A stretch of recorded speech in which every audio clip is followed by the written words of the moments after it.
Thank you very much. Thank you for the invitation. When I received the invitation, I thought indeed, well, TED is all about ideas worth spreading. So I thought indeed, what's the best idea I can think of? Well, not me personally, it's not my idea, but that I can think of that's worth to spread around. And I came up, it wasn't very hard, with the idea of natural selection. Or in fact, maybe I should say the mechanism of natural selection. In a way, it's not really an idea, it is a discovery about how nature, the biological aspects of nature works, and that's what I want to talk about. I'm not the only one, of course, to think that the bright idea that Charles Darwin had in the 19th century about how selection works is the single best idea anybody has ever had. The American philosopher Dennett already pointed it out in his book called Darwin's Dangerous Idea. He said, if I were to give an award for the single best idea anyone has ever had, I'd give it to Darwin ahead of Newton and Einstein and everyone else. In a single stroke, the idea of evolution by natural selection unifies the realm of meaning and purpose with the realm of space and time, cause and effect, mechanism and physical law. Now, I'm aware this is a pretty complicated quote. He says a lot here. I think he's right. I want to bring it down to the basics, of course, in my short talk here. So what is the crucial aspect of that single best idea? Well, I think it comes down to understanding really what natural selection is all about. If you understand natural selection, then you will understand, and I'm destroying a work of art here, meanwhile, it will make you understand what adaptations are. And I hope to convince you that's really the challenge that for millennia people faced. Probably the biggest challenge intellectually you can think of, it is to explain adaptations. And what are adaptations? Adaptations are biological problem-solving mechanisms that have an effect on survival and reproduction somehow. That's what it comes down to. Now let me give you some very intuitively clear, I think, examples. An eye, for instance, is a classical example of an adaptation. An eye, of course, is a pretty complex thing, and it's also very, very functional. You can catch the light, so to speak, and that will give you information about the world around you. And of course, that will enhance your fitness and reproductive possibilities. But you can have millions and millions of possible examples of adaptations in very different areas in the biological world. For instance, this is a picture I took of what maybe looks to be like a floating piece of seaweed, while it is in fact a sea horse, special species, sea dragon, doesn't really matter. Here you can see its head and an eye and so on, but I'm sure you agree with me, it looks a lot like seaweed. Now why is that? Well, it's very, very adaptive to look like a piece of seaweed if you don't want to be eaten by some predator. So it's very adaptive for that seahorse to pretend it is a seaweed. Another example from a totally different area again, but it'll give you the idea, I hope. We all know what it means to vomit. Now, vomiting is not something I particularly like. Nobody does, I guess. But you can understand it is very adaptive. It is an evolved adaptation. Why is that? Well, if you would eat, say, a rotten piece of meat, for instance, and so microorganisms will get into your body, of course, they could kill you if you don't get them out of your body, out of your system, and vomiting is just one way to make that happen as quick as possible before the damage is done. So vomiting is something very adaptive. It will enhance your reproductive and survival fitness. So the greatest minds in intellectual history have wondered about the possible explanation of these adaptations. And these are really the things we need to explain. People like, for instance, David Hume and Immanuel Kant, two famous 18th century philosophers, wrote a lot about adaptations and about the possible explanations that were around in their time, or already around for several ages already in Greek or Roman history and even older than that. And they weren't really satisfied with all these explanations. They understood, well, you know what, all the ideas out there to explain adaptations, they're just not good enough. But they also realized that they didn't have any good alternative, right? That alternative only came around in the 19th century with Charles Darwin. What were the bad ideas that already David Hume and Kant realized? These ideas do not explain adaptations. Well, one is that you just say to people, or you try to convince yourself, that it's all chance. I have eyes, you have eyes. There's a lot of other adaptations that we have. Any creature out there in the biological world has a lot of adaptations, of course. So if you want an explanation for it, you could say, you know what, this is just pure chance. That I have two eyes, you have two eyes. Chance. I won the lottery, so did you, even you, twice. You have two eyes, you too. So everybody understands this cannot be a really good explanation. It was an explanation brought forward by philosophers like Democritus, Epicurus, and other Greek and Roman philosophers, but they didn't have much followers because the idea or the explanation just wasn't good enough. The second explanation, much more popular, much more intuitively appealing, is the idea that you say, well, you know what? All these adaptations, they make me think of something like a watch, for instance. A watch is very complex, it's very functional, of course. It does something, right? We all know a watch not only looks designed, it is designed. It is designed by a watchmaker. So the analogy is quite clear, brought forward by people like Bernard Nieuwentyt, William Paley, and many, many others. Biological adaptations also look designed, just like a watch. It is as if somebody designed the eye, so it probably is designed. So there's an intelligent designer that designed all these adaptations. Almost pretty much everyone believed something like that. People like Hume and Kant were skeptical, but most people, until Darwin that is, believed it is all designed explanation of adaptations. The great Isaac Newton, for instance, said, well, did blind chance know that there was light? And what was its refraction and fit the eyes of all creatures after the most curious manner to make use of it? Of course, it's a rhetorical question for Newton. The answer is no. Blind chance couldn't have known this. It's just impossible. And now I have to wait for you. Or I'm definitely going to screw this one up. Okay, so you understand Newton's logic. Newton, just like everybody else, understood we don't have any good alternative to explain these complex functional systems that we call adaptations nowadays.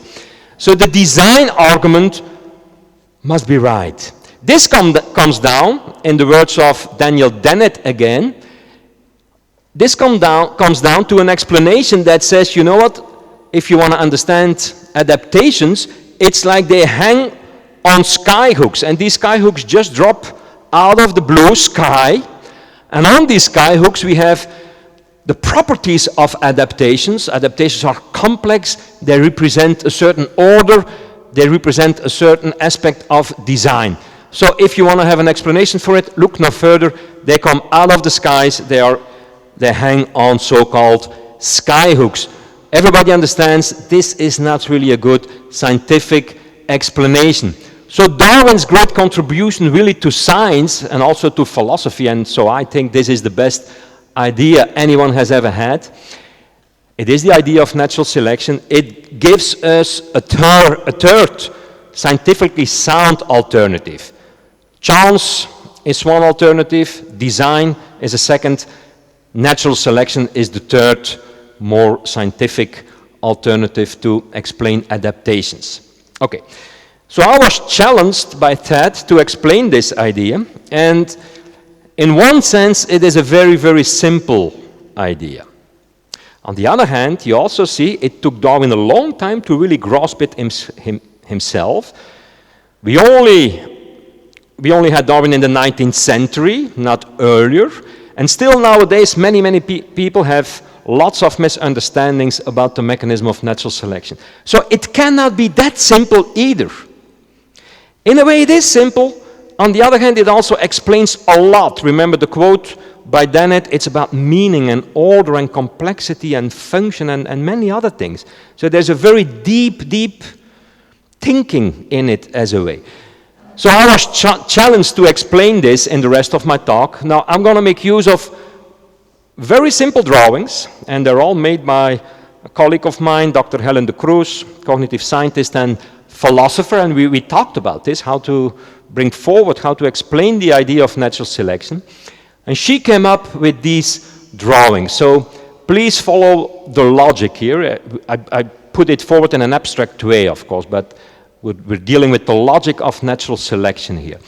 Imagine you have a population to start with of creatures or organisms, if you want to.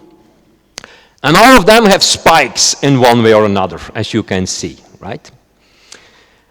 Now what they have to do, these spike-like creatures, they need to roll down a hill. That's all they do in their life, rolling down a hill, okay? Now the better you can roll down the hill, the sooner, of course, you will be down here, and your reward will be that you can reproduce more of yourself than the slower ones, your competitors, right? So if you're first here, you get more offspring, right? That's a simple idea. Now, if you reproduce yourself, there's always variation. Keep that in mind. You have reproduction, but with variation.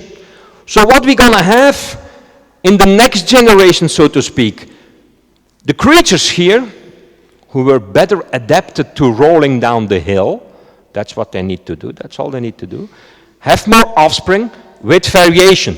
Oh, one too far already. So you can see in that next generation we're going to have already more still spike-like creatures, but they will already be a little bit more round, some of them, because being round is adaptive. You can roll down faster and better down the hill. So again, in the next generation, the offspring rolls down a hill. Again, some of them will be better adapted to rolling down the hill, so they will be down quicker than the others. They again will be rewarded with producing more offspring. Again, there will be variation. So you see what this is going to. In every next generation, you will have more and more round-like creatures. Why is that? Because it is adaptive to be round and have less spikes, because you're going to roll down faster down the hill. So here you see it again. Who's getting down faster now already in the third generation? It's the more round-like creatures, and they reproduce again. So you can imagine after a while, this could be 100,000 generations, this could be 1,000,000 generations. That doesn't really matter. After a while, your species of spike-like creatures has evolved into a species of pretty round creatures. Why? Because it is adaptive to be round in that particular environment. Everyone has the idea here, of course. Now let me give you another example. We start again with creatures, spiky-like creatures more or less, but they live in an environment where their big challenge is to climb up onto a stairs, right?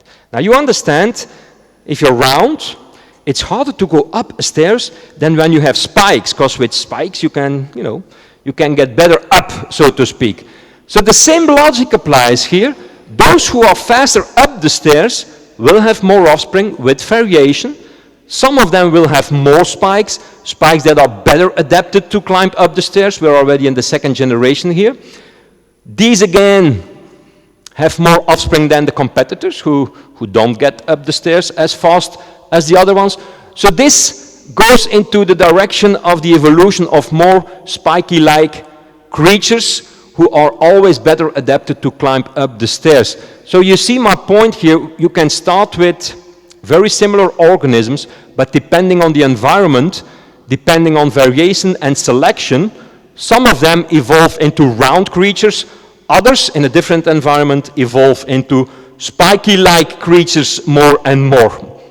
Let me give you a real-life example. Now, in the biological literature, of course, there's thousands and thousands and thousands of examples like this. A real-life example based on a study published in Science a couple of years ago. It is about deer mice. What you see, it's basically very simple. You have a dark background in which these mice are living. There's variation in their colors. Some are dark-skinned, others are light-skinned. There's predators around, like birds of prey. Which mice are more conspicuous, more eye-catching than the others? Well, with the background of the dark environment, it's of course the light-colored, light-skinned mice. So they are eaten quicker.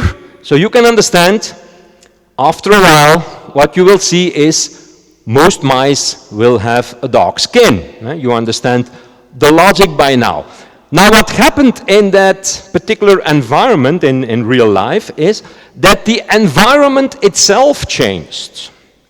What you see then is that the light-colored mice will have an advantage. It becomes adaptive to have a light skin because the birds of prey will catch the dark-skinned mice here because the background has changed from dark to light. So after so many generations, you will end up, temporarily of course, like always, with light-skinned mice. So the main idea that I wanted to bring forward, and this is again terminology used by the philosopher Dennett, is that the mechanism of selection is something totally unlike the skyhook mechanism that we worked with to explain adaptations in the millennia before Darwin. Darwin's mechanism tells us and makes it scientifically sound and clear that in fact the force of selection in nature works like a crane or like cranes. So you have order and design, apparent design in a way, and complexity from the bottom up. It lifts itself up instead of magically, miraculously coming down from out of the sky. There's some misunderstandings about it, of course. Let me briefly go into two misunderstandings that are still around. A very strange misunderstanding is that many people still seem to think that evolutionary theory, and the mechanism of natural selection is the basic aspect of evolutionary theory, is a theory about chance. Now, if that were true, then Darwin wouldn't have been very creative in a way, because that theory, as I explained, was already around in the works of Democritus and other Greek philosophers.